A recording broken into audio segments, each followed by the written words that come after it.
Good evening, everybody, and welcome to Performance E Streaming. It is Sunday night, and that means one thing, ladies and gentlemen. It's time for the Private Cellar's Australasian Supercar eSeries. Yes, the V8s have been pounding around Sandown today, but now they are out on the oval track. We are here in Las Vegas, baby, ready to roll the dice and see who can gamble for a victory here tonight on this fantastic 2.4 kilometre length, 1.5 mile track. I'm Mr. Carl Wilkinson with you. Joining me up here in the booth, I have Mark Johansson. Mark, how you going, mate?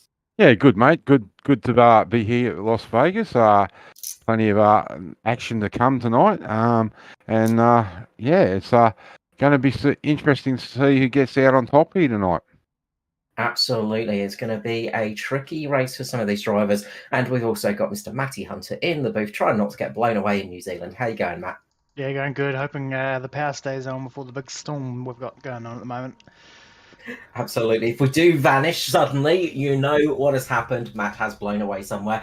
Look for him out in the ocean. But tonight in Las Vegas, fairly nice weather conditions, 21 degrees Celsius, 19 degrees in the air, 21 on the track. A little bit of wind, 10 kilometres in northwesterly direction. Let's have a look at the qualifying. And taking pole position is Craig Roffey and Barry Neal on his outside. On row number 2, it's Darren McKenzie with Gary Wellman in a newly painted Simboy entry. On row number 3, Kay Donnelly and Andy Barber. Row number 4 sees Greg Spencer next to Adam Malone.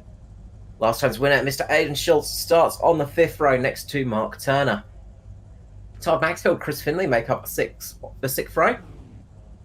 Mitch McIntyre with Nicholas Walsh on row number 7. Row number 8 sees Stephen Brooks with Kim Roffey. Row 9, we've got Joshua Maynard and Noddy Tompkins. Row 10, Tristan Koch with Adam Johnson. And that's it for qualifying times, but we will have Tim Blundell, Brian Blundell, Derek Jacobs, Peter Jones, Kobe Jordan, Andrew Carr, and Aaron Dillon out there tonight. Should be about 27 cars riling up, getting ready for the race here tonight at Vegas, Mark. Vegas, a track that has got some very good speed to it, but it can be a little bit tricky. It can be. Again, turn 4 is the danger one, and also going into turn 1. If you miss that turn in turn 1, you're going to find yourself in that outside wall. So be watchful for that on that first start up. Some guys getting high into that wall in turn 1. Yeah, absolutely. You've got to be very, very cautious, especially when the tyres are a little bit cold or later in the run when they start to get a little bit worn out. That exit of turn 4 can be treacherous. So lining up 2 by 2 here tonight for tonight's race is going to be 134 laps around here tonight. So plenty of action to come. And of course, if you are new to the series, well, first of all, welcome. We'd love to have you around for the Australasian Supercar eSeries, brought to you by my Private Cellars, of course. It is a very different style of racing to your normal V8 racing. They have 3 sets of tyres for the night, the set they start on, and then 2 sets to change on through the race. They'll have to come down the lane for fuel as well. The oval racing in these cars is a very different style of racing, so if it is your first time watching, you're going to love it for sure. It is very furious, very frenetic stuff. Up at the front, they're going to try and get away quickly, but that pack will close up tight, Mark, and the racing will get very, very tight indeed. Pace car is about to pull in, and we are going to be green here for the Las Vegas round of the Australian Supercar eSeries. It's race number 5 of 11. Of season 7, and we're about to go green here. It's going to be the green car, Craig Roffey, leading them away. I'm going to shut up. Let's enjoy these cars roaring away here in Vegas.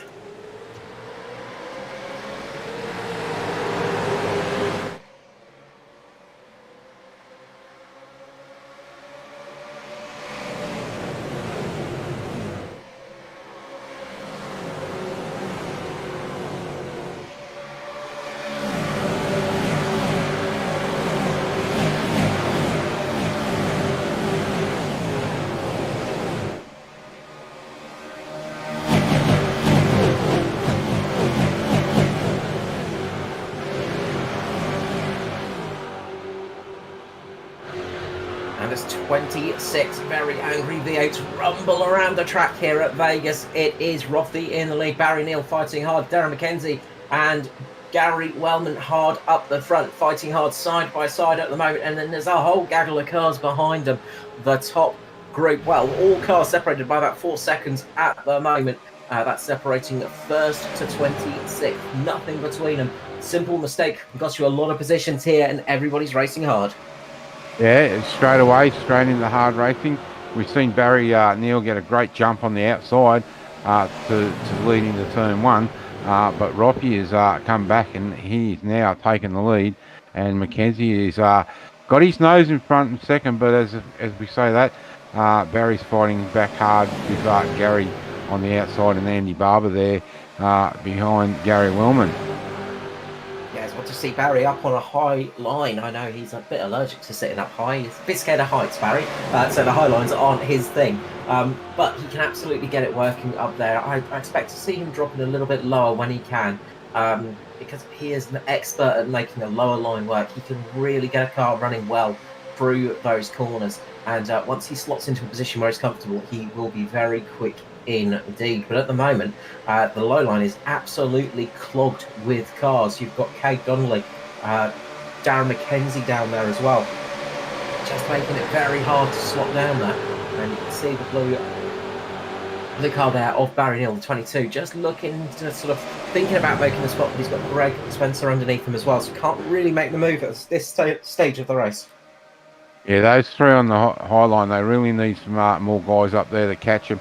The high line here will come into play. It's just a matter they need some more cars up there working with them, and who can be the bravest. We've seen everyone get through that turn 1 and 2 nicely, but we did see on the end of that first lap a couple of guys getting very close to that turn 4 wall.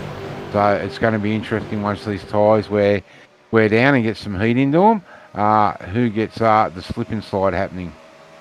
Absolutely, and a couple of cars already getting a little bit twitchy through the corner. I've seen a couple of cars just back end stepping out a little bit through 3 and 4 and just having to do a little correction, and that's lost them a bit of time. So cars are starting to get into that nervous stage as up the front, so close between Roffey and Mackenzie there. Those two are absolutely door to door for a couple of moments. Now Kay Donnelly's there and they're looking to maybe go 3 wide. Barry up at the top, almost 4 wide down the back straight here at Vegas.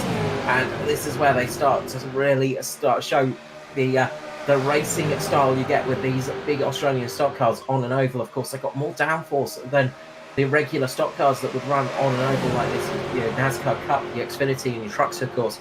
These things have a lot more downforce. They're a bit more suited to a road track experience, but they work so well on an oval as well. Yeah, probably these things are probably a little bit better suited to the oval, I reckon, because of the downforce. They absolutely stick to the ground, and when we do see a wreck, that is normally a big one and involving a few cars.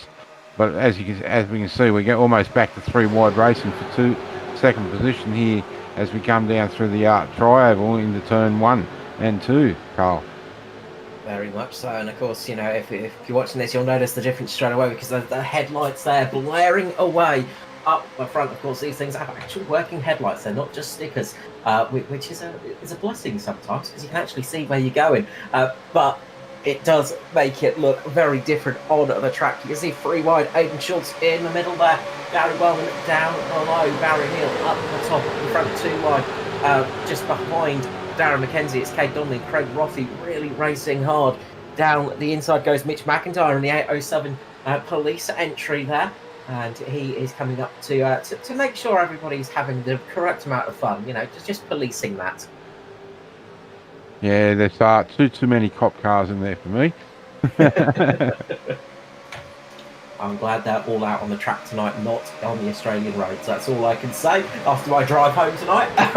But great stuff on the track at the moment. Saw a little bit of wall touching a little bit further back. Not sure who it was. I think it may have been Stephen Brooks, just giving the wall a little rub in one of the other of Australia's finest car entries. Meanwhile, Barry Neal's just dropped right down and is getting out of the front battle. It's just dropped all the way down to the low line. And I wonder if he's actually bringing it in, because he's just had to really get out of it there. And I think he's actually bringing it into the pit lane. And I wonder if maybe the foul weather conditions have forced him to actually bring it in, because he's another one of our drivers over in New Zealand at the moment, getting battered by the weather. Yeah, he just dropped very quickly and fast. So let's hope everything is okay with him over home there.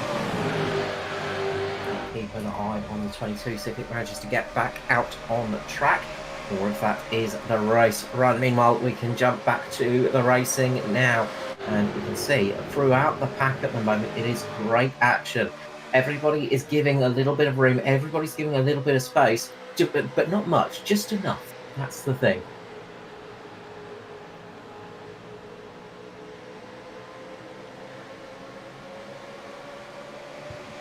Further back, everyone's settled down and just trying to work away quietly. Unfortunately, we've lost Derek Jacobs off the back of the pack. He's dropped well back. He's nearly 5 seconds behind Adam Johnston there in 25th place. Yeah, it's not always a death sentence losing the pack. These cars, they don't quite run like a draft pack in your NASCARs. You can sort of get away with the power and actually close up a little bit with these things because they're so draggy and sort of the way they work. But the fuel efficiency just goes completely out the window when you're not following another car, and that's the thing that really kills them, is the fuel numbers. So Derek Jacobs is going to be wanting to try and work his way up the field and get himself at least back on a group of cars to help his fuel mileage, if he can. Or if he gets a caution, he'll of course close that gap up nice and quickly, get right back on to this massive pack of cars. Real great racing up the front. It is Darren McKenzie leading an absolute monster pack of cars.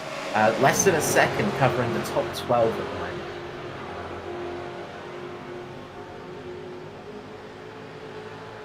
Just having a look at Tristan Koch's in the 550 paint. Very interesting paint scheme tonight. A new one on that car too. Absolutely, a new paint job for Tristan Koch. Nice to see the 550 out there, and it might have a little bit of sponsorship on board as well, which is always good to see. Tristan Koch, one of the, I say, veterans of the oval racing community in Australia, been around for a good long time and always good to race with out on this style of track. Gives you some really good racing. It's always good inside the top 15, top 10 cars. He's one of those ones you always expect to see up in the higher end to the middle part of the field, racing hard and giving you a good run through the track. Up the front, Darren McKenzie, Kate Donnelly battling out the two blue cars, leading the group, and then it's two green cars of Rothie and Wellman. So we're trying to stack up the colours and get it nicely in order for the OCD people out there, but not everybody wants to play ball. No. The other person tonight that's getting back into racing a great deal, he's had a long time off, and that's the 119 car of Noddy Tompkins. Been quite ill for the last couple of months, and he's back out there tonight and circulating. So and we've seen him get back in the racing more and more. So it's good to see him back out there. And as I say that on my screen, he's just touched the outside wall. Always good with the curses, Mark. Always good with the curses. Noddy's just sitting down in 16th position at the moment, just 1.4 seconds off the lead. And that really is nothing at all. It'll take us a slight mistake from any of these front runners and he will leapfrog them quickly. He's just at the back of this pack at the moment. And it's starting to get a little bit... There's a little bit more tension out there, it feels like. They're starting to get a little bit loose out there. The cars are a little bit more twitchy than they were before, as we see very close between Kim Rothie and Mitch McIntyre there. They just got a little bit wobbly in the mid-corner. Just had to ease off a little bit just to save the car from going into the wall. So it just tells me that tyres are starting to get a little bit warmer now, and they're starting to just drop off a little bit as the cars get a little bit twitchy. They're just not quite as stable as they were early in the run. Yeah, around lap 20 we normally see these guys tyres start to just drop off that little bit, starting to get a bit of heat into them. So, yeah, just have to keep a good eye on them. So.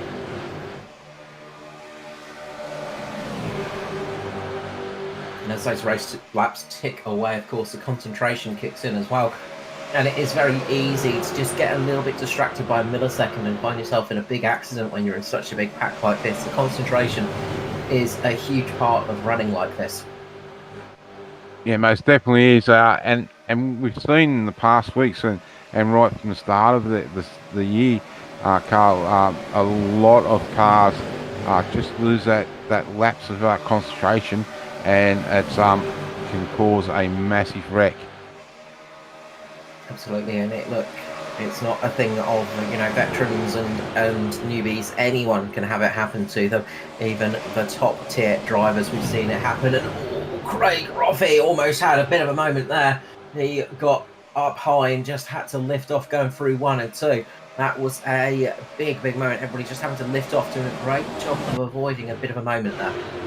Yeah, I actually think the grey Simboy car there that I'm just missing the name.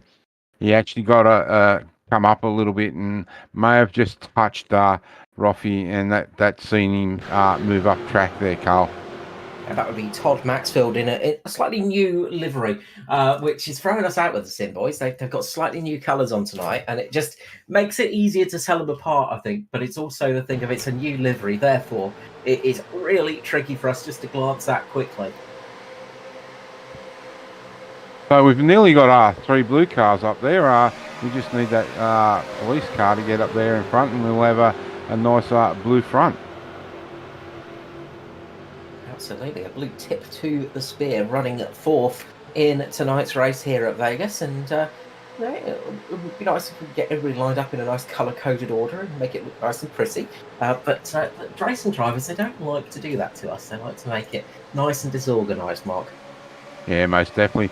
But the one car there that we really should have up the front is the 52 gold car for the Golden Octopus, Hayden Schultz. He's having another good run tonight, so let's hope he can continue the run that he had last week. Absolutely, it's been a decent run for Hayden. After a couple of very poor finishes, taking home the victory in the Golden Octopus car, he was absolutely delighted with that. So was teammate Brett Campbell to see that car up there. So he's the 4th winner of this season. We've had Darren McKenzie,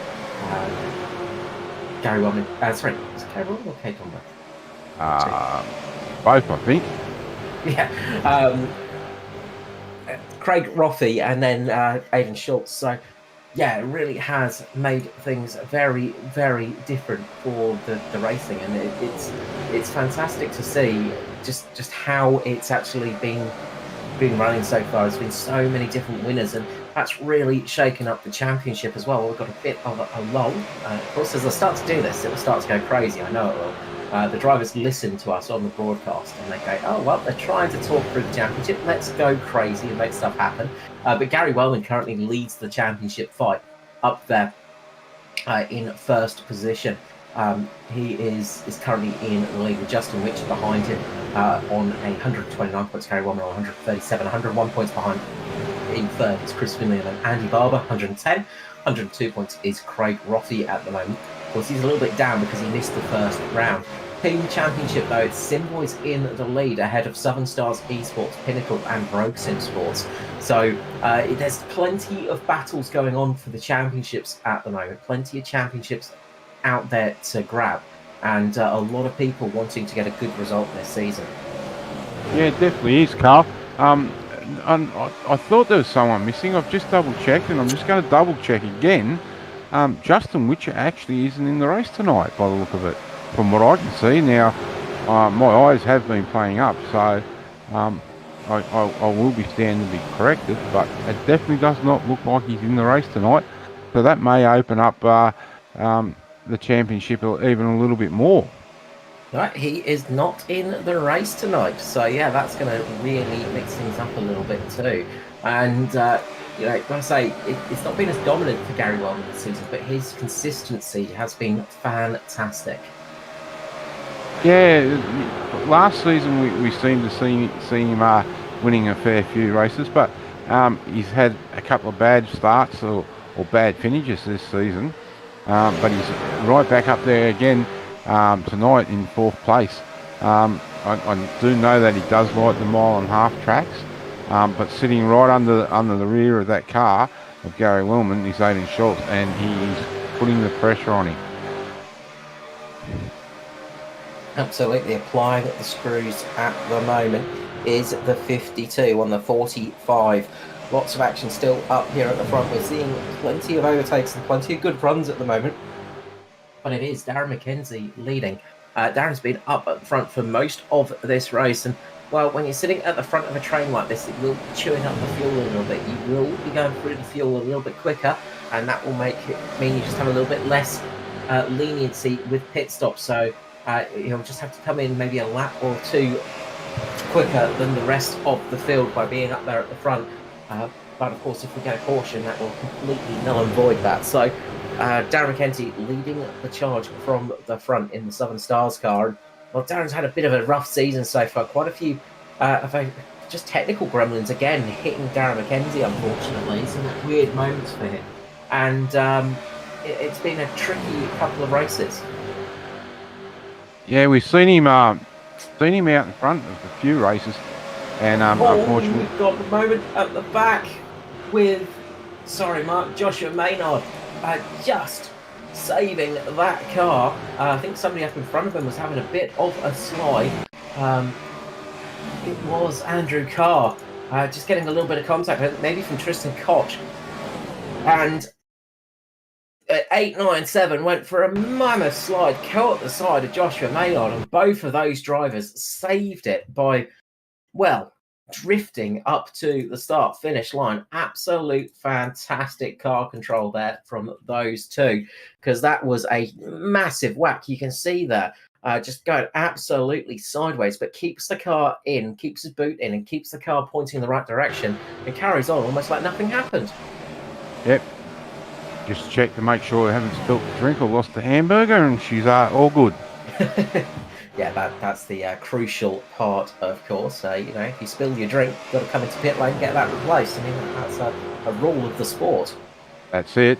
Yeah, it just looks like Tristan just got a brush across the rear end of that car, and that's what got him loose. But as you said, Carl, nice drifting, and I'll give him 9.5 for the drift there together. Yeah, I think well worthy of that, especially the fact they held it and kept it pointing in the right direction. Lost a couple of positions, but not by much. So a really good driving from Andrew Carr there and Joshua Maynard. So good to see some of the newer drivers to the Australasian Supercar eSeries as well. They did a great job of saving that car in slightly different circumstances than they're used to driving, I'm sure. A lot of these drivers, they compete in these cars on the regular circuits, and a lot of other drivers compete in very different cars on this style of circuit. So it really is a very challenging part of the racing, jumping into one of these supercars, getting on the wrong side with the steering wheel, and then racing them around an oval. Yeah, that's what always gets me. So the steering, well, I've done more NASCAR racing, and yeah, it's the steering wheel's just on the wrong side for me. Well, it's on the right side, but it's just we're so used to it being on the wrong side that it's become the norm. Yeah, well, mate. Yeah. Looking ahead, we also see next week these things back onto their normal stomping ground with a circuit race at Watkins Glen. So absolutely. It's going to be in their usual stomping grounds, Mark, but on a very different type of circuit. Yeah. So good to see a mix up. We've seen Roffey dominate really at Phillip Island just a few weeks ago, but it's good to see the mix up between circuit and oval. It gives everyone a good chance where some of the circuit guys can come to the forefront, and we can see here that the oval boys are having a real good run. But in saying that too, a lot of these guys now are getting very confident in running the ovals. Most of them now have been done 2 years, and and most of them have run all 3 seasons prior to this. Absolutely. I think what we need to chat to about is maybe going to Monza and running the combined circuit. Give everybody a chance. Yeah, that could be interesting. I'll give that a pass. I'll just stay up here in the booth because there's too many right-hand turns for me. Coward. It's good to see that mixture coming up. Quite a few cars needing to jostle out of position down the straights at the moment. I'm noticing quite a few people just dipping the car to the left and to the right of the car in front of them. So maybe temperatures are just rising a little bit. That's something that you really have to be cautious of in these cars because they're not really designed for this much close racing. Oh, So Spencer up into the wall. Sorry. Greg is up into the wall heavy, but he's been able to keep going. So, yeah, sorry, Carl. I just seen that, and that was a heavy glance. Absolutely. Really heavy damage on the front of the Pinnacle Esports entry. The My Private Cellar sponsored Pinnacle car takes a real heavy whack in the wall, and you see it there. Just huge impact on the right front, and that has absolutely. Well, that Mustang is a bit limp at the moment, and I'm afraid to say that if it goes to the vets, they'll probably get the old shotgun out. Yeah, definitely. And we see this lead pack coming up, slowly catching the 013 car to put him a lap down. Probably in the next 2 laps or 3 laps, this angry pack will catch that lap car. Yeah, they're catching up to Aaron Dillon very quickly, who started a little bit late in the 013 Simboy's entry. So obviously a few little problems niggling away there, just getting back out there to try and score some points tonight in that car. Very, very luminous pink Simboy's entry. It's a much pinker pink than we're used to from before. Yeah, out there just trying to get some points and just circulating really, unfortunately. A couple of cars in that situation. We've seen Barry Neal pull out of the race, unfortunately, so he is no longer with us. Andrew Carr is in pit lane for some heavy damage to the right front. We saw that sort of slide for him. Derek Jacobs has pulled into the lane for possibly a pit stop, actually, in the 04. So the inside lane productions car in the lane for a pit stop. So we're starting to see people thinking about that. We might see some more of the leaders needing to come down the lane, maybe in about the next 4 or 5 laps, I'd say. They're going to start really needing to come in very, very soon. I do believe Darren may be coming in the next lap. I just missed actually what he said over the race radio.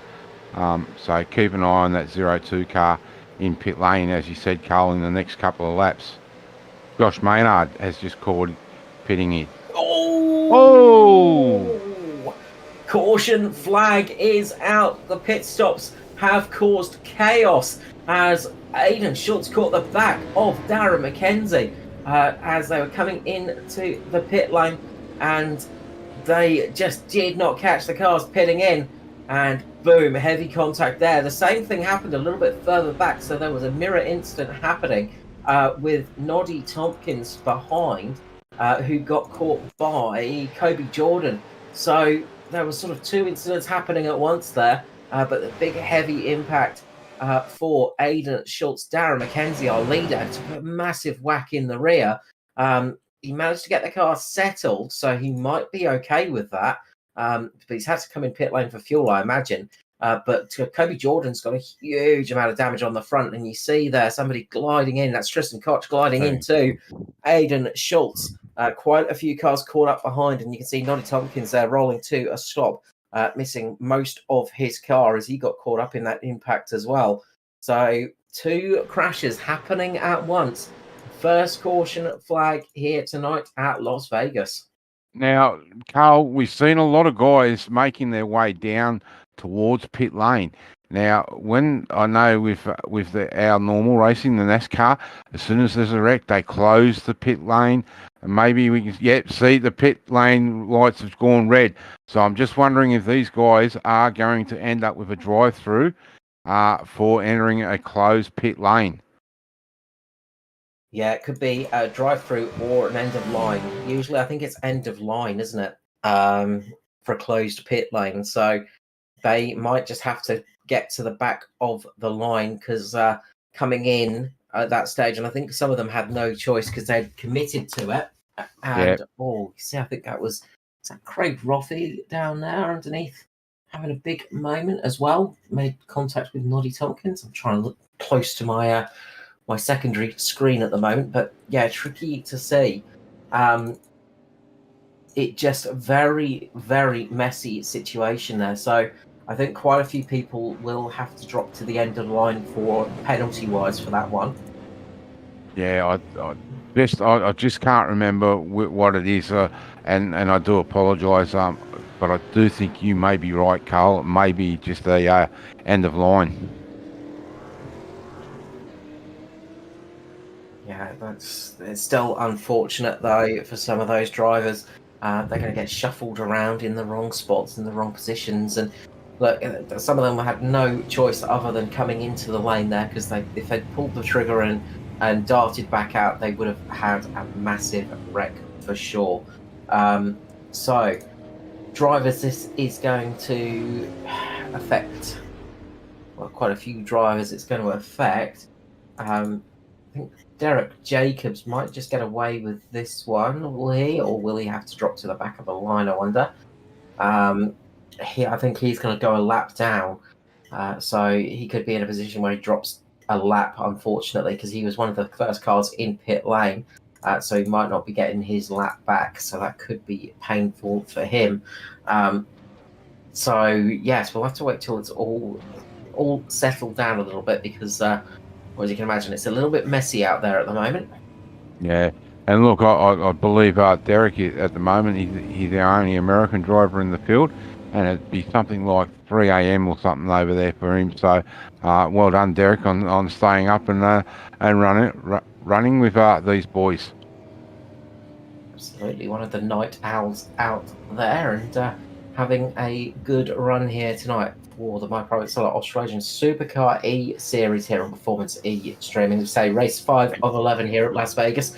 We are pretty much halfway through our season 7, and well, it's been some great racing so far, and hopefully we will not see that drafted yellow flag out again. But it just shows how perilous pit stops here are. You know, it's one of those tracks where you need to get quite late on the brakes. You need to come down the lane pretty late, and people were calling out their pit stops but just caught unaware there, and it just shows how easy it is for a mistake like that to just creep in. Yeah, I wasn't 100% sure whether Darren caught. I seen Darren's radio light up.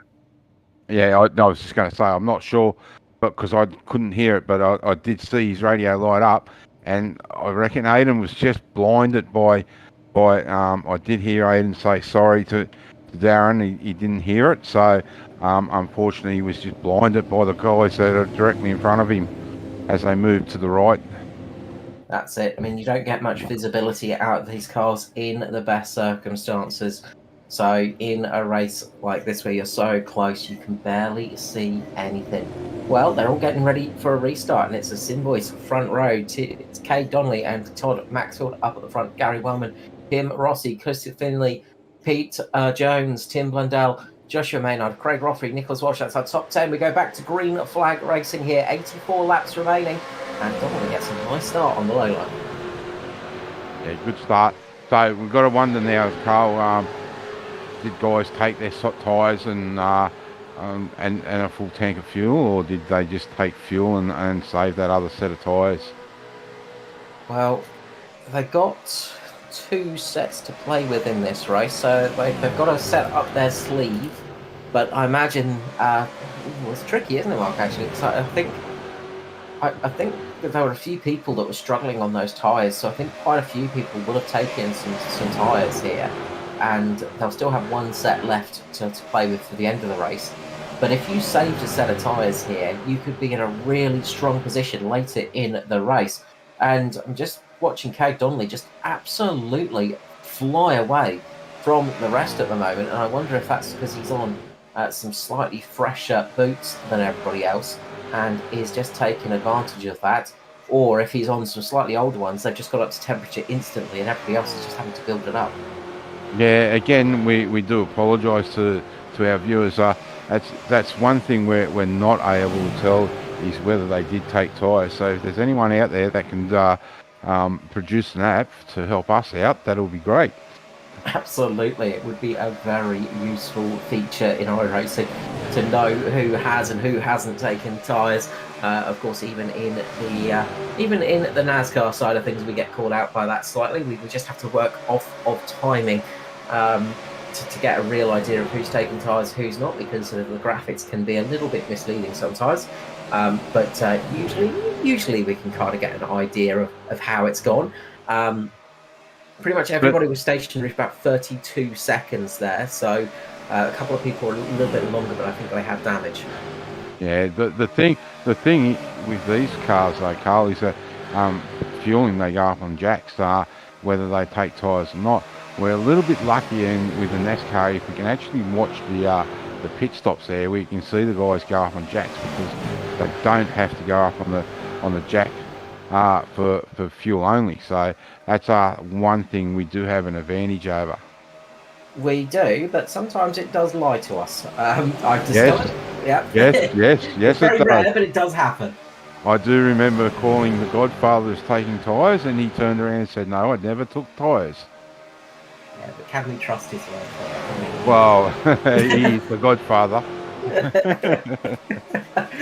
We've got some racing up front, some great driving going on throughout the field, and it's Chris Finley who's come up to take the lead at the moment, with Todd Maxfield just behind him. And 21 there, Peter Jones, flying through the field at the moment, up 20 positions. The all-black car there, the all-black Holden, is flying up through the field. And, well, believe it or not, we've got a couple of the Lions up the front of the field chasing away the ponies. Good to see the Lion roar again. Always happy to see a Commodore out on the track. Yes, good to see those cars up there and fighting away at the moment. At the moment, it's Todd Maxfield in the lead with Kim Roffin and Peter Jones. So we've got a duo of Commodores up towards the front at the moment, but it is still a Mustang leading for this time being. Oh, just let me fix that. I'll throw some oil out there and we'll fix that. Don't need to throw any oil out there, Mark. It's a Ford. It will lose it itself. Remember, ladies and gentlemen, Carl said that, not me. It's terrible, actually. I do drive a Ford, so I shouldn't really bag them. But no, good to see them out on track and really good racing up the front. They are really battling hard now, and that little reset of the caution has really changed the dynamics of the race. Unfortunately, we've seen a couple of drivers get very badly damaged and out of this race. Stephen Brooks, Mitch McIntyre, Aidan Schultz, Tristan Koch, Andrew Carr, Aaron Dillon, Barry Neal. Aaron Dillon didn't start too quickly, so he's still out on track, pounding around, trying to get some positions, but he is 36 laps down, so he's got to do a lot of work to gain a few positions at the moment and hope quite a few more cars have some attrition. Greg Spencer as well is another car with some major damage, and he is struggling at the moment, trying to get it back out on the track. Yeah, it's a good three-way battle up here at the moment, and we see Tim Roffey just sitting, Gary Willman sitting there, just sitting back, waiting for these guys to make a mistake in front of him. So it's 1v2 on the high line here, because the Todd Maxwell there has just got a little bit of a gap back to his teammate behind him. Sorry, no, it's not. It's Craig Roffey. Oh, Craig Roffey. Sorry, too many green cars. I was thinking that was Gary Willman, but it's definitely not now that I get a decent picture on it. Oh, that's right, Mark. We all know that you're old and your eyes don't work. It's fine. You're excused. That's why I don't race anymore. Oh dear! Just think, this man drives on the roads. He's a colourblind man on the roads. If you see a car driving through the traffic lights, you know who it is. Give Mark away. Well, I don't stop because my brother could be coming. No, some great racing here again. We've got a tight bunch there at front. and we do see a lot of tussling. A few people right up against the wall further back in that group now, looking for a high run. But now they all settle back and continue on lap 63. Yeah, that high line is looking pretty strong if you can get it working. You've got to be really brave up there and run sort of close to the wall on the entry and through the mid corner just to shoot the car around and get a great exit. But personally, I think I'd be looking to the low line still. I think the low line is looking the most comfortable, even if it is making the cars just a little tiny bit twitchy through the mid corner on the exit. And you can see just some of those cars, again, just getting a little bit leery now. Yeah, I was just going to say, if anyone can, as Andy Barber gets very loose there through that tri-oval, we've got the 3 Southern Stars cars now on that high line. They'll hook up. Darren McKenzie has recovered from that little shunt. Andy Barber and Adam Malone there on that high line. So let's see if that team can get that high line working and catch these guys. They are slowly moving forward, but we just see now 2 more cars join. I think that's Derek Jacobs, and I'm not sure who that orange car is. Nicholas Walsh back there, I think, joining to the back of Adam Malone. So just swapping through their positions at the moment. It's very to see that there's a few people that are really doing some great work out there in some very handicapped cars. And Darren McKenzie got away very, very lightly in that accident. He took a massive whack up the rear there. And somehow that Southern Stars car has barely even taken a wrinkle. The damage at the back is very, very minor by the looks of things. And Darren McKenzie got away relatively unscathed from that, you've got to say. I think probably the thing that hurt him most is just the fact that it cost him a fairly good transition down an open pit lane. Yeah, now the other car that's done well to get itself repaired is the Noddy Tompkins, the 119 car from SRM. That had no boot lid, so it done extremely well to get that repaired. And he's still on the lead lap. He's the last car on the lead lap. Derek Jacobs in the 04 car is the first car a lap down. Yeah, great work from the SRM team to get that car back out on track and get it lapping and not losing much speed at all. Noddy, I think, was another driver that had quite a big hit up the rear as well, as you saw.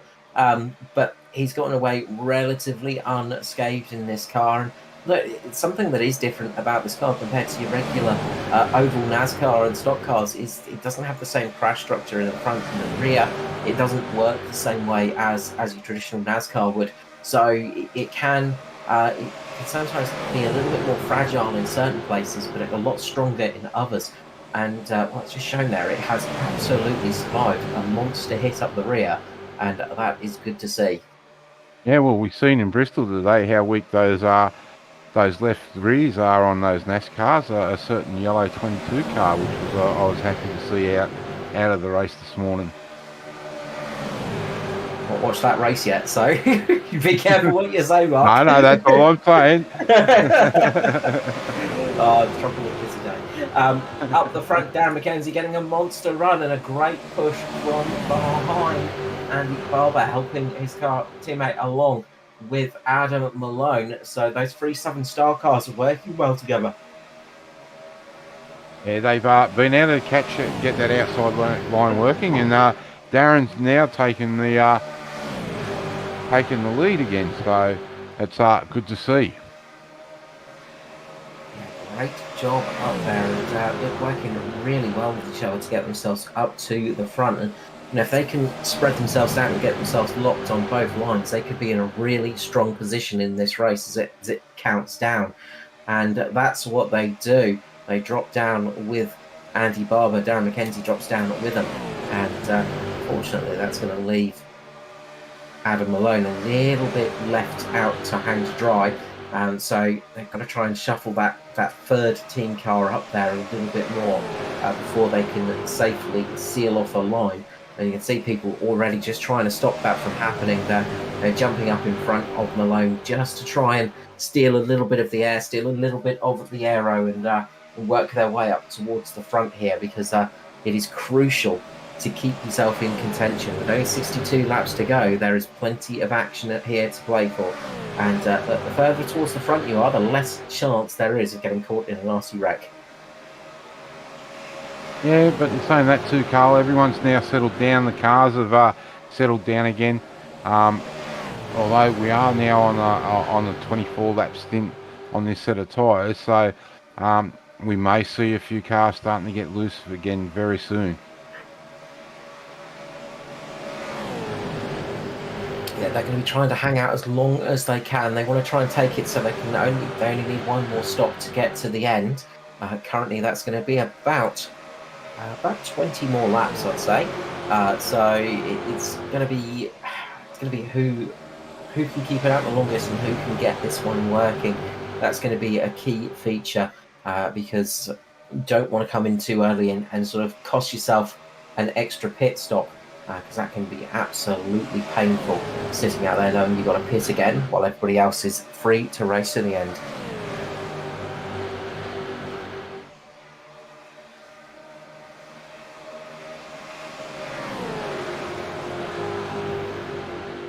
So as we count down lap 75 of 134, 59 laps to go, it's Darren McKenzie back up in the lead with Andy Barber, Todd Maxfield, Mark Turner, Adam Malone, Kim Rothie, Craig Rothie, Chris Finley, Kobe Jordan, Gary Wellman and Cade Donnelly, as they shuffle around on the order so very quickly.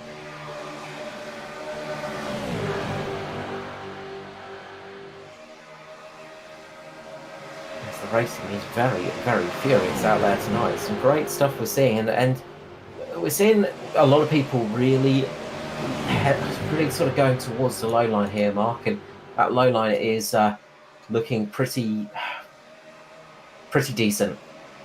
Yeah, definitely the low line's the spot to beat, it seems tonight, where we see generally in the NASCAR, it's the mid-track seems to be the quickest way around here.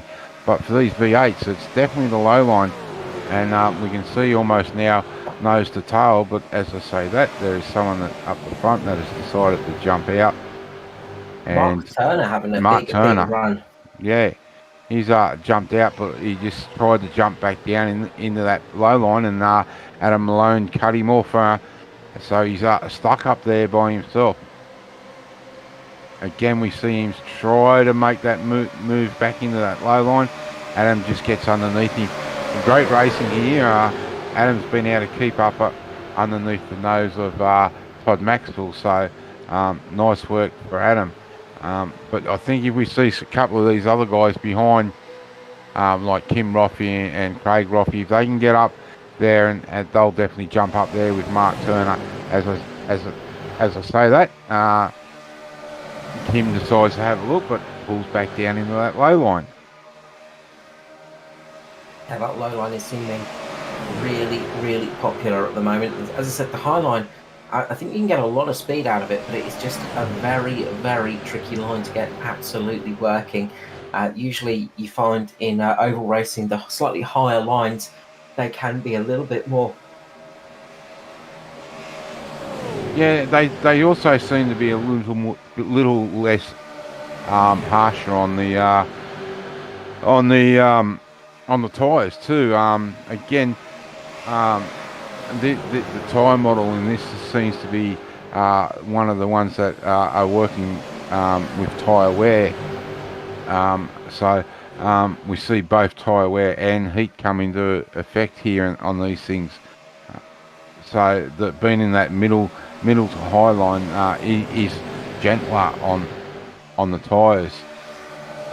But with Mark being up there by himself, he just can't get that high line working.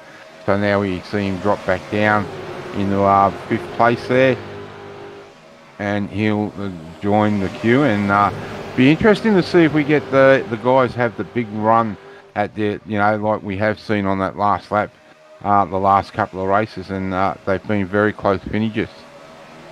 Yeah, absolutely. Some real blink and you miss it finishes through the last couple of races. And but as you're saying, you get a little bit less tyre wear because you're not having to turn quite as tight through the corner when you run that slightly higher line.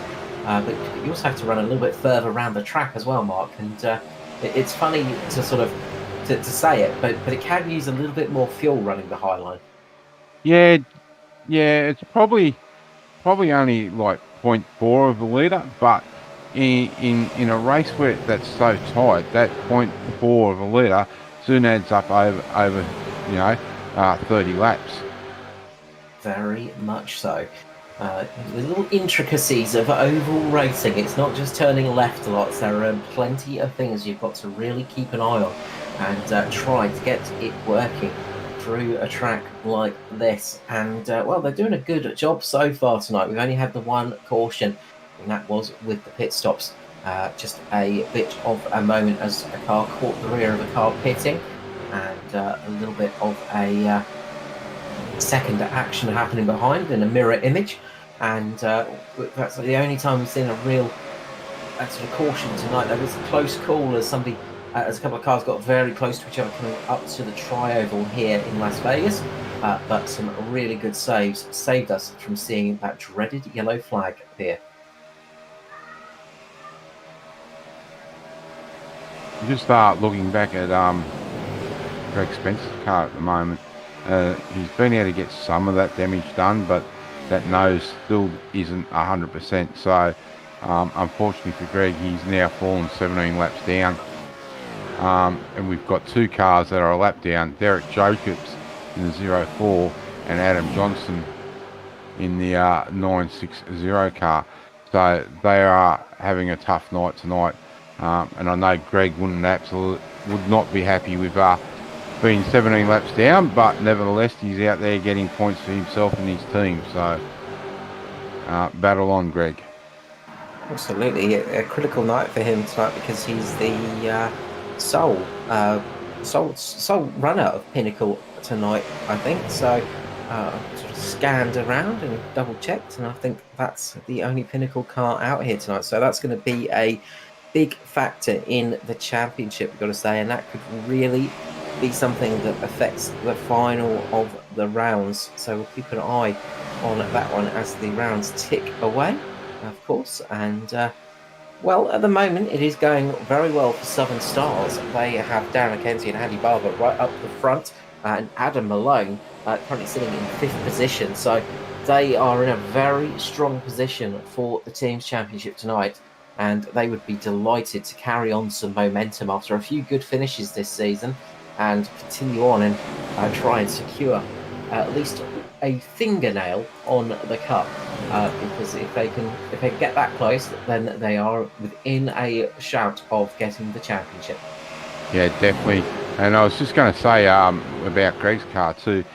He'd be looking to do our major sponsor right, My Private Cellar.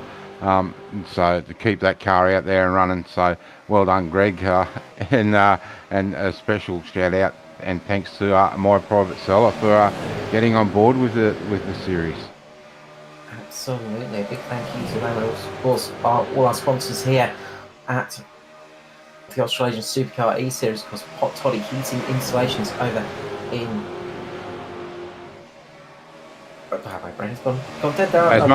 Tasmania, yeah. I just had Hobart in my head. I had just Hobart screaming there. I'm like, no, I know that's the city. That's not the thing I'm looking for. Yeah, over in Tasmania, of course, Hot Toddy Heating Installations, United Electrical Solutions, as well as RKJ Web Services and Whitcher Electrix. Big thank you to our sponsors here that keep the show running here on Performance E-Streaming and keeps the Australasian Supercar eSeries bringing you week in, week out fantastic action on these ovals. And we are seeing some great racing here tonight. Although it's almost one line, Mark Turner is just desperate to get that outside line working. And he's starting to get a little bit more interest behind him. Nicholas Walsh coming up fairly quickly in the United Electrical Solution Hot Toddy's Simboy entry. Noddy Tompkins just behind him. So might get a little bit of support on that outside line finally, after many, many laps of not having it. We're also getting to the stage where pit stops will be happening in the next couple of laps. They can make it home pretty much from here on out. So who do we see coming down the lane early? Keep an eye on Darren McKenzie. He's been leading quite a few laps now. That's going to chew up that fuel quite quickly. So I imagine we're going to see him come down the lane for Southern Stars, and his teammates are probably going to follow him quite quickly, Mark. Yeah, definitely. I would imagine Andy will follow him in, and Adam Malone will definitely jump down into the pit. The big question though, Carl, is do you chance it and come in the pit now in the next lap or two, try and undercut everyone? I guess if you were further down the field, it's definitely something to think about, and hopefully get a good run, good out lap, and get up to speed nice and quick, and be in the front of this pack. I think one of the key things is getting back out again with a group of cars, because it just gives you that little bit more wiggle room and just helps a little bit in some of the speed. If you get out there on your own, it could leave you a little bit stuck tonight. So quite a few different options going on, but who is going to be the first to call it? As you say, there should be a bit of an undercut with it being that the tyre wear has been, it's relatively high here at Las Vegas, and I imagine they're all keen to get that next set of boots on the car. So we should be seeing the leader coming into pit lane this time around. Called it out on the radio, so we will see if everybody can make it through this time without an accident with the pit stops. So down the inside lane they come onto pit lane, and the teammates make contact. It's contact for the Southern Stars cars, and Kim Roffey just about slows it down. Big contact for the two Southern Stars entries. Adam Malone going heavily into the back of Darren McKenzie there. Kim Roffey just about pulled it up in time, had a little bit of a sideswipe, but that's disastrous for the teammates. Obviously, they will have all called it out. They knew they were pitting, but they were just in the wrong position, and I just got caught out by that one. And I think that sort of stemmed from just going down the inside was Andy Barber. I think he just didn't quite get the car low enough, and that left Darren McKenzie in an unenviable position, and that caused a big checkup, and well, a lot of damage to some of those cars. They are going to be in a heap of trouble now. Yeah, I can tell you that, Carl, Darren McKenzie's car has no boot lid, although it comes back down and all of a sudden a boot lid appears. So he's been able to get that repaired in the fuel and tyres, and he's on his way back out, but he's lost his teammates. Yeah, that was a hefty accident for the team, and the rear of the car is not too bad with damage, but the front can be very tricky. That's where you can get the engine damage, and that can really be night over if it does happen. We're going to see a whole heap more cars coming down the pit lane in the near future as well, as they're all starting to come in dribs and drabs. But currently, Sim Boys are winning the most frugal award. They have been very gentle with their right foot and saved a nice amount of fuel, and are managing to get a couple of extra laps here tonight out on track. It's Maxfield, Finley, Donnelly, Wellman and Walsh, the top five. Well, I've just gone back and looked at Adam Malone's car. Don't know, Matt, if you can get a quick shot of that before we see that next lot of pit cars come in. His front end is absolutely wrecked, and he's got no bonnet on that car, so that will be a big parachute. That's going to really hamper his speed tonight. Not going to be very effective in the aero department. But he could be in a good position, as Todd Maxfield just overshoots his box. That's going to cost him a couple of extra seconds in the lane. And Chris Finley finally pulls it in as well, the final car to come down pit lane. So he's going to come in and get some repairs done and get that car fueled up to the end. Well, everyone should make it home now on fuel. If we see a caution, we may see some guys down pit lane to take that second little last set of tyres if anyone's been out of saver set. Otherwise, it's fueled and tired to the end. Absolutely. I mean, shouldn't be anybody needing to come down pit lane again. And they say if anybody saved a set of tyres, they could be in with a shout. So we'll see how that one plays out. Chris Finlay looks like he might have a penalty for that one, so he's had to stay in a little bit longer. So that's just cost him a tiny bit, and that's going to leave Andy Barber in the lead of the race here tonight in the number 5 Southern Stars eSports entry. Well, it's shaking up the front a lot. There's a lot of big gaps now. Andy Barber leads by about 1.9 seconds over Kim Roffey. Kim Roffey has about 0.6 of a second to Nicholas Walsh behind. Then it's Gary Wellman, Cade Donnelly, Craig Roffey, Mark Turner, Chris Finley, Adam Malone, Joshua Maynard, and Darren McKenzie down in 11th. Yeah, that's really unfortunate for Darren. Again, we see some misfortune come his way in this race, and it's kind of sort of continuing the trend for him this season. Yeah, he's been in the wrong place at the wrong time many times this season, and you've got to say tonight that's another time that he was in the wrong place at the wrong time, and nothing he could do in those situations. It was just unfortunate spots to be in. And sometimes we say you make your own luck in motorsport, but well, with him it's been very much just poor luck. Yeah, and we see here the 3 Sim boys are heading out and trying to attack Kim Roffey. So it's 3 against 1. I don't think that's a real fair fight somehow.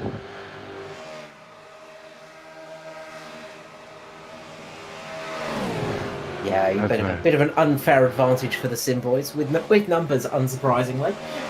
We know the Sim boys always have numbers on their side, and Andy Barber's just had a bit of a moment as well. He's just lost a huge amount of time to the cars behind.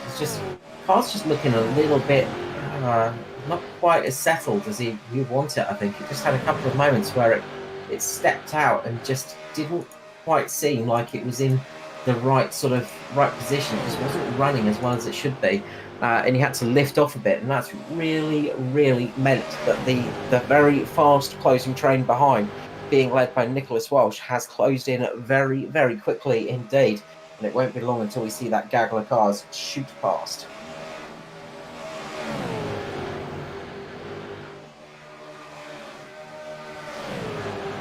"30 laps to go, and it is currently Andy Barber in the lead, but there is a huge group closing down on him extremely quick, and they are not going to be taking any prisoners. 3 Sim boys, Nicholas Walsh, Gary Wellman, Cade Donnelly, and then it is 2 Rogue Sim Sports of Kim Roffey and Craig Roffey.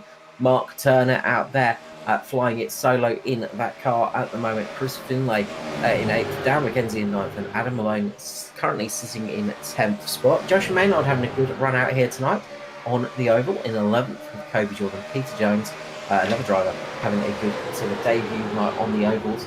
Tim Blundell, one of the newer entries in the 81, having a strong showing up in 14th. Nod Tompkins, that's our 15 cards at the moment. Top 15 as Adam Malone loses the lead to the fast charging Nicholas Walsh as that train of cars goes sailing down the inside and just shoves it way through and up to the lead. Yeah, I just went back and had a look. Where he lost all that time, he got a real big push into turn 1, but he's just moved out of the road for that lead group to go past. So unless he's got issues, I don't know why he did it. He could be trying to link on to the back and get a bit of a run, but we'll see how that plays out. If he starts dropping down, then it could well be damage. Of course, he did take a bit of a swipe in that melee in pit lane, so he could be one of those drivers suffering. Meanwhile, up the front, there's some bump drafting going on between Wellman and Walsh. Those two really pushing hard with each other. Yeah, it definitely is. Now, I have just noticed one thing. That 99 car is actually the 04 car of Derek Jacobs. So, yeah, don't get confused there. Derek is still out there and still running around.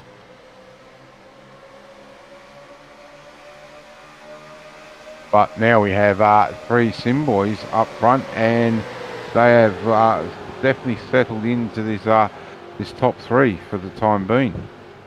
But we've only 26 to go. Anything can actually happen, Carl. And the last couple of races, we've seen a late race caution, and we've had a ding-dong battle for the race win. We've been able to throw a blanket over the top 3 or top 5 guys, really, last week for the race win. Yeah, very much so. It's been really close stuff. And look, Las Vegas is a track that could absolutely have that happen again. We could very much see a nose-to-tail finish, some really close racing here on the banks of Las Vegas. And, well, who is going to gamble correctly tonight? We'll find out in just 24 laps' time. Well, that's what I was going to say. It is Vegas, so you've got to have a gamble. Got to roll the dice here to make it work. And look, usually Lady Luck will kiss you with a bit of favour here in Vegas. She respects the people who are willing to take a risk. Never shown me any luck. It's because you're not in Vegas, Mark. Oh, I've been there a few times, and yeah. Good to see the action on track. And well, as I said, it's been some really good, clean racing tonight. I think the only times there's been a real major incident is on pit lane. Yeah, there's just that one incident to bring out the caution. But as we all say, Carl, the race isn't over yet, and so we could see some desperate moves in these last 20 laps or so, and anything could happen. Anything can happen in motorsport, and it usually does, as the old saying goes. So we'll see how this one plays out. Stick with us for the next 22 laps and a little bit more as well for the post-race interviews, of course, as we chat to our top 3 here tonight. And then don't forget, next week we're off to Watkins Glen. We're going to see you out of the booth and into the car for next week, Carl, because I know how much you love that place. I adore Watkins Glen, but no, unfortunately, contractual obligations. So I cannot take the Performance E-Streaming car out on track. Not because I'm terrified to drive one of these cars and I'm no good in the V8. No, that's totally not it.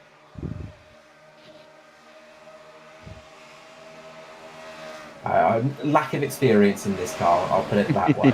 I think the last time I drove a V8 Supercar was like Toka Race Driver 3, so it's a little bit rusty in the car, but oh well. We're seeing some good racing here nonetheless, and Highline's starting to come alive a little bit. Mark Turner leading Craig Rothie and Kim Rothie now.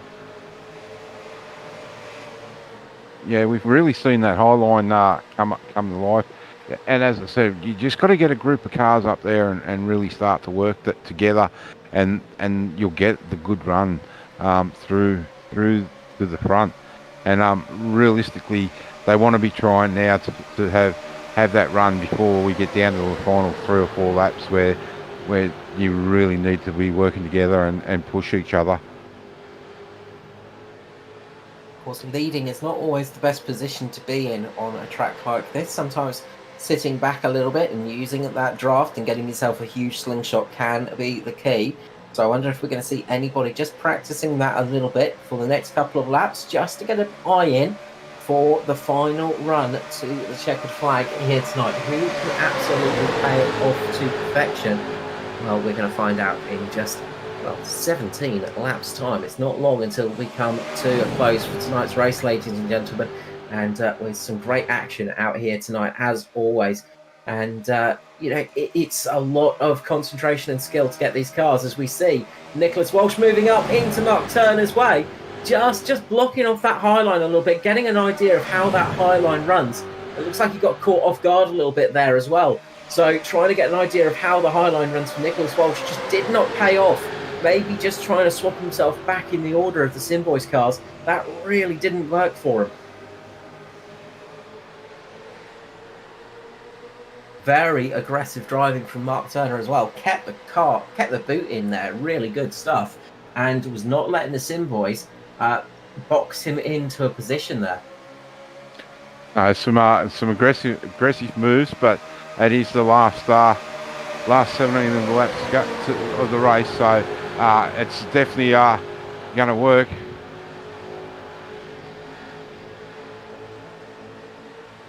Yeah, this is where the aggression levels will start to, well, they'll start to peak a little bit, and people will start making some the less than odds-on moves. Of course, this is where you'll see some 50-50 moves coming into effect, because you really need to be aggressive in these last few laps. As the song goes, you've got to be aggressive, be aggressive. Yeah, definitely. And we can see there the blue Sim Boys car.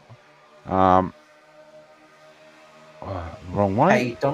Kay Donnelly really getting up and pushing Gary Wellman, and it doesn't always work down the straight, like as in you don't get the gap down the straight, but coming into the turn you can see Gary Wellman just get that run after that little push, and if they do that on the last lap, Gary should get the good run to the finish and take this race if we don't see that dreaded caution come out.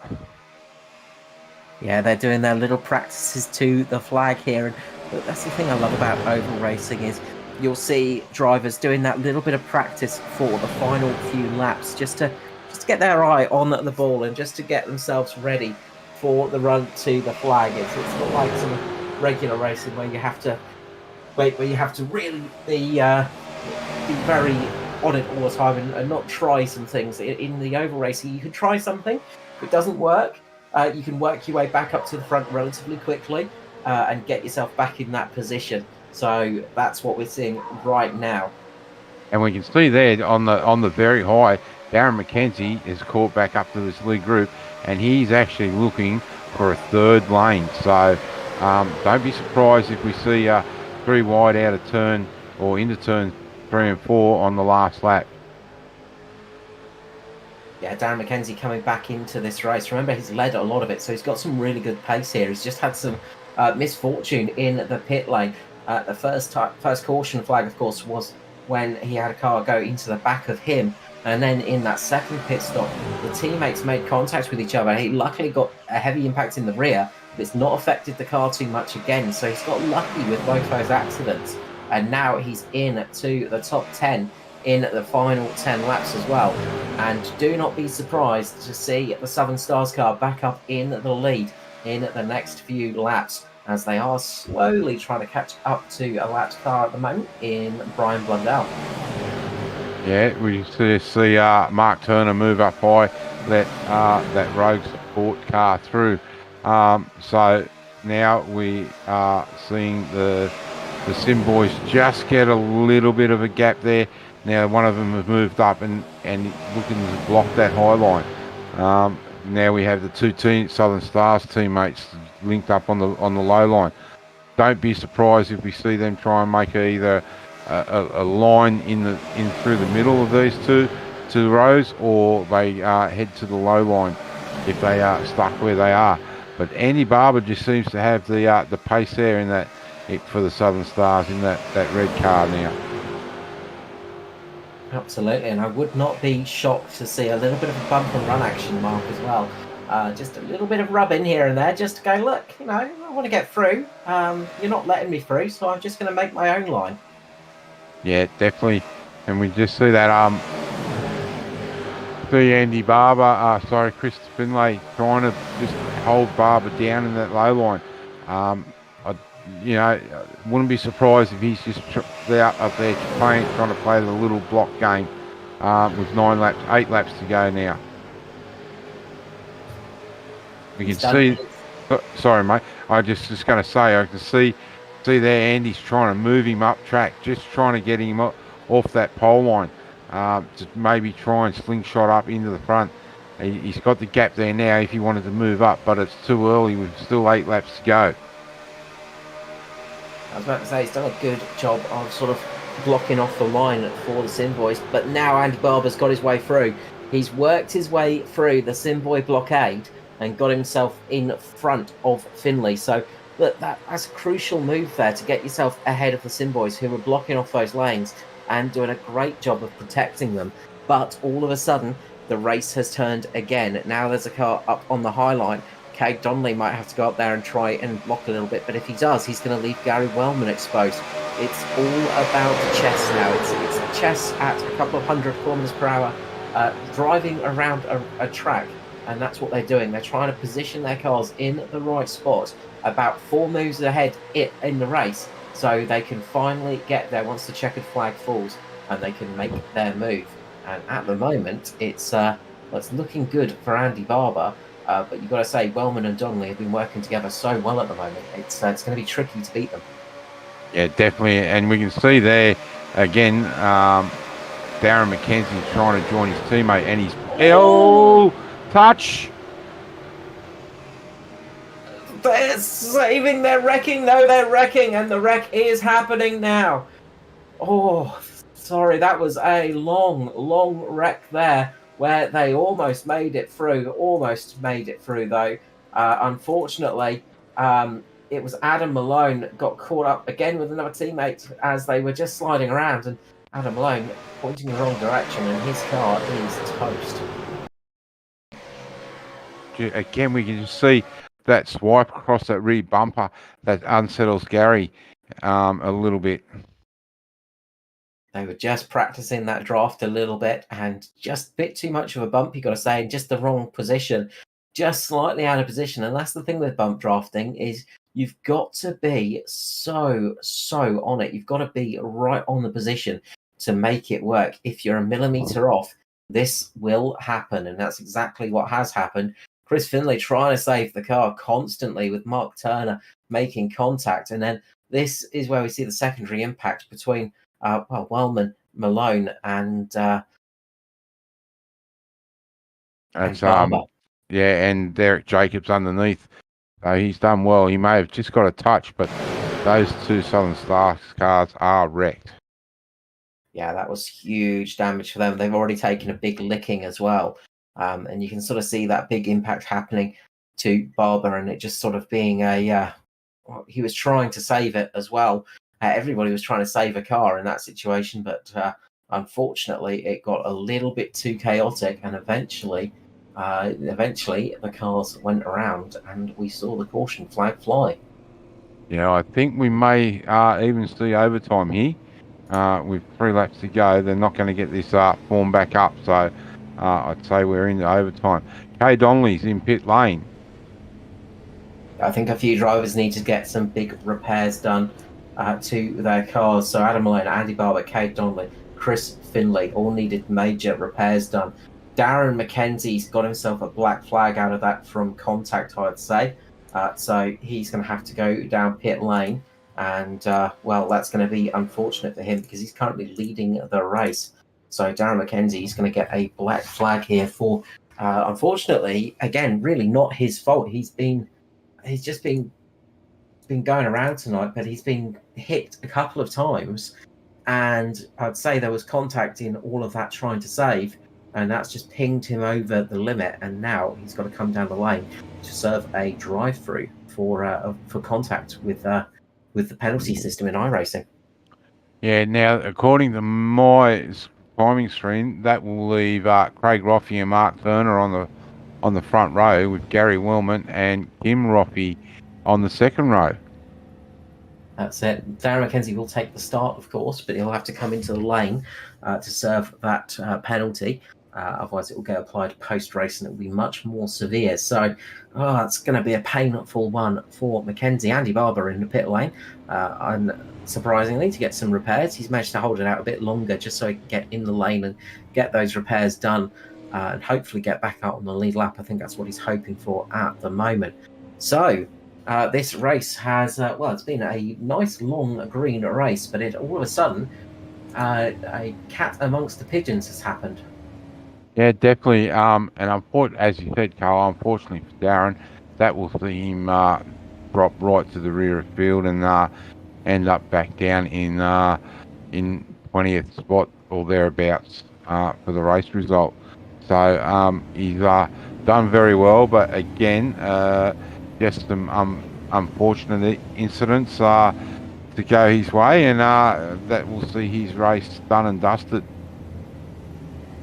That's it. I mean, you could make a Netflix show out of Darren McKenzie's unfortunate events. Darren McKenzie in a situation, and the unfortunate events, really, the situation of unfortunate events. It's been really, really painful for Darren this season, and as we said, he's had some really weird issues as well. Just sometimes with rig failure and computer failure and things like that, which have seen him get taken out.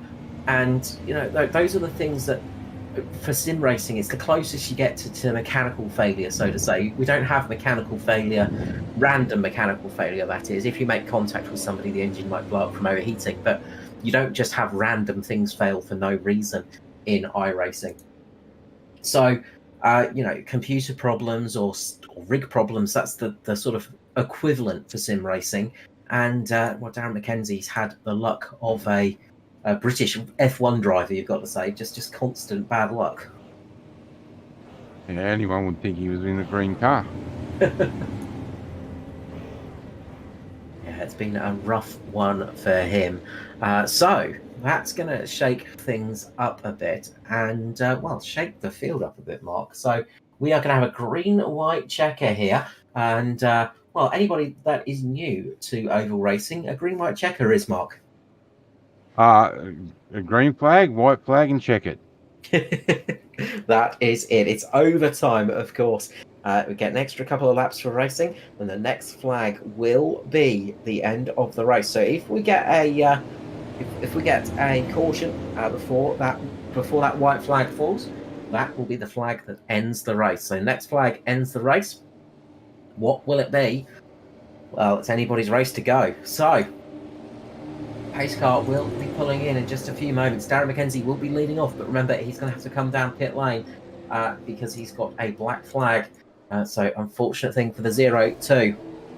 But he will lead away and at least try and lead a lap here and gets away nicely. The race behind is the one we need to watch out for. Craig Rothy, Gary Wellman, Mark Turner, all racing hard. They go 3 wide into turn 1 as Mark Turner gets a beautiful run down the inside of Rothy. And Rothy holds that midline. Gary Wellman shooting down the inside, trying to rocket himself down the inside. There's no teammates for help for Wellman now. All the sim boys have disappeared. Craig Rothy has Kim just behind him. That could pay off as they come through. Darren McKenzie keeping it out, but as I said, he will be dropped down, unfortunately, due to that black flag. So we are racing for the win here, and they are coming thick and fast. Mark Turner up on the high line. It's Turner up in front, trying to get the run on Darren McKenzie. McKenzie going down, keeping Wellman just behind him at the moment. They go 3 wide into the final corner here and up to the start-finish line. It's looking good for Mark Turner. Wellman's going to get a rocket launch off the track, and it goes down, makes contact. Who's it going to be? It's going to be so close. Who got the win there? We are waiting because that is going to be so hard to see. I'm going to call it, and I'm going to say Mark Turner, Carl. Let us wait and see who got that, and it is Mark Turner by 9 millionths of a second, 0.009 for Mark Turner, taking his first win in the Australasian Supercar eSeries for K-Tech Motorsports. Yep, very good result for that. I'm just having a quick look. Darren McKenzie has been dropped down to 14th spot. So, sorry, just laughing at some of the comments that are coming over the radio about being in Vegas. Well, it has paid off tonight for Mark Turner, taking victory here tonight in the 862 ahead of Gary Wellman. Again, a solid result for Gary. He has been on fire with those solid results recently. Craig Rothy comes home third. That is also really good news for his championship and that of Rogue Sim Sports, because Kim Rothy comes home in 4th and Peter Jones comes home 5th on debut, I believe it is, for Peter Jones. A really strong finish for him. Tim and Brian Blundell come home in 6th and 7th. Great news for two of the newer comers to the series as well. A really good night for some of the newer drivers here tonight. Kobe Jordan comes home in 8th. He is going to be delighted with that, and I'm sure a couple of our audience members as well. Nicholas Walsh is the next best sim boy in 9th. It's not often we say that for sim boys. Usually there's a whole glut of them up there for points. And then Joshua Maynard makes it home in 10th. Another really solid result for a newer driver to the ovals. So we roll over the page. Todd Maxfield comes home 11th with Kay Donnelly in 12th. Chris Finley 13th. Darren McKenzie may have crossed the line in 1st, but it drops him down to 14th with that penalty. Derek Jacobs comes home 15th. Adam Johnson 16th. Andy Barber 17th. 18th for Adam Malone. Noddy Tompkins in 19th and 20th for Greg Spencer. Aaron Dillon makes it home in 21st, despite missing the start of the race ahead of Stephen Brooks, Mitch McIntyre, Aidan Schultz, Tristan Koch, Andrew Carr and Barry Neal, unfortunately out early doors. Again, the race hasn't disappointed, Carl. We've seen so many last lap races to the line, and that definitely didn't disappoint there again tonight. Yeah, absolutely. It just really, really is. I can't get more than that. It is just absolutely nothing in it. We've seen some very close finishes, and that's what we love to see in motorsport, and it delivers every single time here in the Australasian Supercar eSeries, brought to you, of course, by my Private Cellars. And once again, we are not disappointed here in Las Vegas Motor Speedway. No, definitely not. Again, like we've been really spoiled. Every race this season so far, it's been really a last lap dash, and it's been some really great racing. So let's hope the boys can keep it up right throughout the season. Absolutely, and it's going to be a very different style of racing next time out on the road courses. That will, of course, bring in some different challenges to the drivers, and I'm sure we'll see some of the road course specialists heading out there for some good results. So we'll keep an eye on that one. When it comes up to that, of course, we have more action for you this week here on Performance E-Streaming as well, because we have the ANSCAR Cup heading up. It is the playoffs at the moment, and we are heading to Talladega, baby.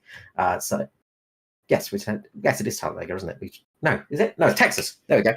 There we go. I will get there eventually. Texas this time out. Everything's bigger in Texas, apart from my memory. Too much partying out on the strip, Mark. I will blame that. It's been a tough couple of days at the Las Vegas Strip, and seeing you up on the Go-Go Pulse, Mark. I think that's what's ruined my memory. But we're looking forward to that one, of course. So, as we wait for the drivers to shuffle around and get themselves ready for some interviews, we will just quickly get ready for that. So let us start with our 3rd place finisher for Rogue Sim Sports. Let's bring up that man in the 030, the green 030 Rogue Sim Sports. It's Craig Roffey coming home in 3rd place tonight. Craig, welcome back to the booth, mate. Congratulations on a very solid result here at Las Vegas. Okay, fellas, it's good to be back up here. That's good. Always good to have you up here, mate. A really solid run for yourself and the team tonight as well. Yeah, Kim got another P4, so he's just needs that one extra step, and then he's going to come and talk with you fellas. But nah, well done to him. He's improving Absolutely. a lot, and yeah. He keeps avoiding us. It's disgraceful. Let's see it will happen. Again, as you said, a really good result, and that's really good for the team's championship as well, because you guys have been on resurgence after missing the first round. It's been fantastic results for you this season. Yeah, I think we took out the 2 races that we've done. We got the most points. I'm pretty sure anyway. Yeah, Yeah, don't quote me. absolutely. But yeah, no, we're doing pretty well. Yeah, we're working as a team and trying to avoid incidents, and yeah, no, we're just coaching each other as we go, and yeah, it's good. It's showing.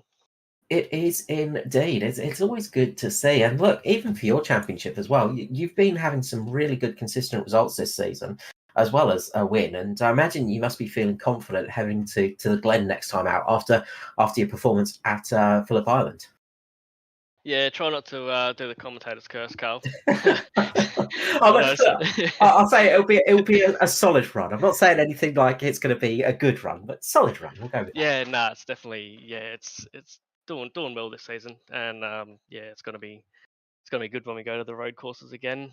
Yeah, so no, I can't wait.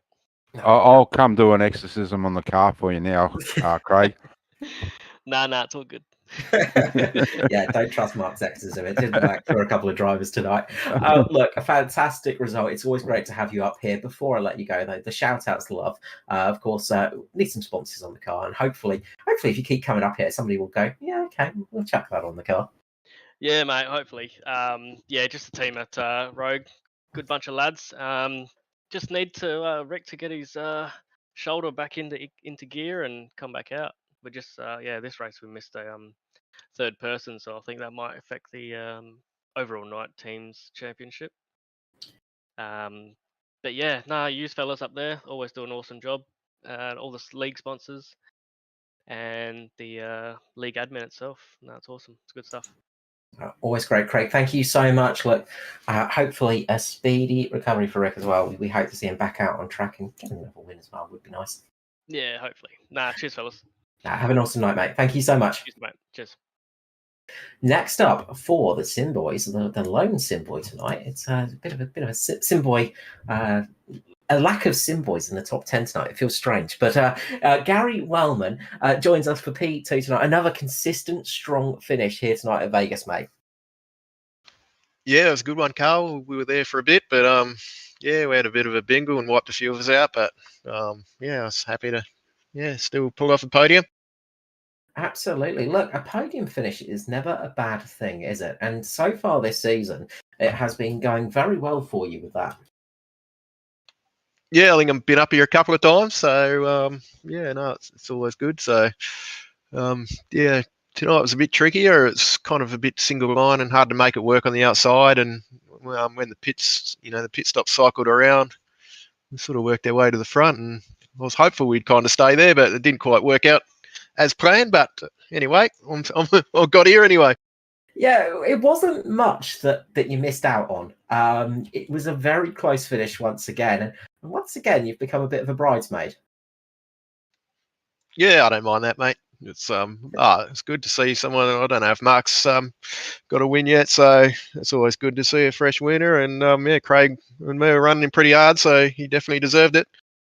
Absolutely. Had a solid run up through the field tonight, but you were always up there and thereabouts. And look, we saw you guys having some good runs, but all of a sudden, the Sim Boy swarm just disappeared.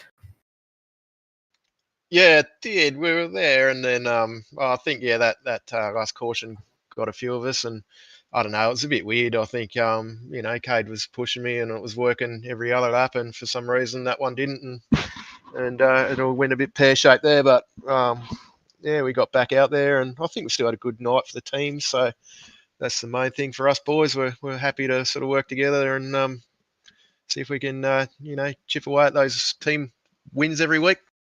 No, absolutely. And look, with a couple of competitors missing out tonight as well, it's not terrible news for the teams championship. Yeah, it'd be interesting to see how that comes out. I'm not sure. I think Roffies and that had a pretty good night, Rogues, Sim Sports. But anyway, we'll see how they go. I'm not sure what drivers they had tonight, so we'll wait and see on that one. And hopefully, yeah, we're up there somewhere. Yeah, fingers crossed. Look, congratulations tonight. It's heading back to a road course next time out with Watkins Glen. How are you feeling for that one? I don't know. Like, I'm not the best road driver, but didn't go too bad at Phillip Island, and probably, yeah, Watkins Glen. I don't mind it, but yeah, I'm definitely not in the same league as Craig and a couple of those other guys that were quick at Phillip Island. They've definitely got the edge. I don't know what I need to do to get there, but I'll have a crack anyway. See what happens. I think the best option is just to get a little bit of sugar, put it in the gas tank of Craig, and you might do well. Yeah, I don't know. Yeah. Well, Give it a go. Well, one good thing though next week, Gary, is that it's a classic boot, so there's no bus stop, so you don't have to worry about hitting that inside wall going into the bus stop. Yeah, that's always a trap, that one. So yeah, it's a bit more I guess a bit of a draft opportunity down the straight. The bottom end of that boot's still pretty tricky, and the bottom corner up over the hill there. So yeah, we'll see how it goes. I might have to try and cut a few laps through the week and get up to speed. Just send it, mate. Jeez. Yeah, we'll just keep her on the track. That was the aim at Phillip Island, and yeah, I think it got me about 7th or 8th or something. So I'll just hope for that again. Look, best of luck next time, mate. Congratulations tonight here in Vegas. Before I let you go, though, the usual thing, the love, the shout out to sponsors and people in general. Go for it, Gary. You deserve it. Yeah, cheers, Carl. Sim Boys again. They're always here and having a good time. United Electrical, Hot Toddys. Cade did up some new paints for us as well, so cheers, Cade. I think they look pretty cool. You guys threw us off, by the way, through the night. Yeah, right. I'll have to see what they look like on the broadcast, but just the league and you guys watch the broadcast every week, and I think you do awesome. Good, the camera work and keeping it interesting. So it's always good watch. And my partner, I think she's tuned in. So hi, Rana. Look, the most important one. Thank you so much, Gary. Have a great night, mate, and I'm sure we'll speak to you again soon. Cheers, mate. See you, boys. Gary Wellman there for the Sim Boys at the Mean Green Sim Boy Machine. And unfortunately, I don't think Mark's able to join us tonight, the winner of tonight's race. So unfortunate there for Mark Turner, but congratulations on a solid run out there tonight. A fantastic victory for the run out there, and look, a good run. So, Mark, we are done and dusted for tonight. Some more great racing here in Las Vegas comes to a close. Yeah, great race. And as I said, Carl, next week we're off to the 5.43 kilometre classic boot at Watkins Glen. So I'm really looking forward to a different Watkins Glen, a short straight down the main straight, and then that long, big straight down the back of the track into turn 5 down into the chicane, into the chute. So should be some great racing there next week. Absolutely. We look forward to seeing you all there. Look, a big thank you tonight, of course, to everybody for joining us on the broadcast. Make sure to hit the like and subscribe button to catch more action from us in the future. Mr. Mark Johansson for joining us here tonight and doing a fantastic job as ever with the commentary. And of course, a big thank you to Matt Hunter and the New Zealand weather for not blowing him away. It's always great. And look, he does all the hard work in the background. From all of us here at Performance East Room, and I'm Carl Wilkins, wishing you all a good night, and we'll see you again soon.